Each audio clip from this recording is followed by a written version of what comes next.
Pensacola, Florida to Pascagoula, Mississippi from 20 to 60 nautical miles until 10:30 a.m. Central Daylight Time.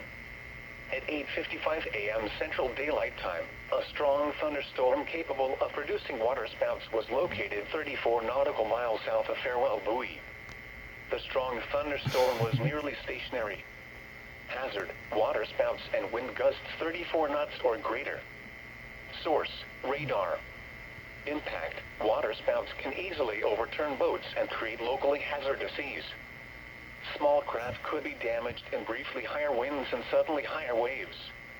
The strong thunderstorm will remain over mainly open waters.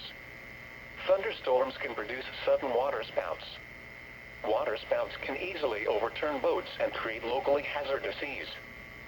Seek safe harbor immediately. Frequent lightning is occurring with this storm. If caught on the open water, stay below deck if possible. Keep away from ungrounded metal objects.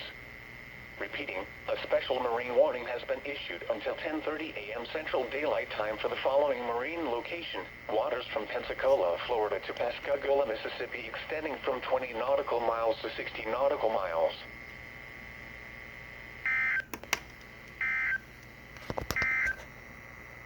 Here's your marine forecast.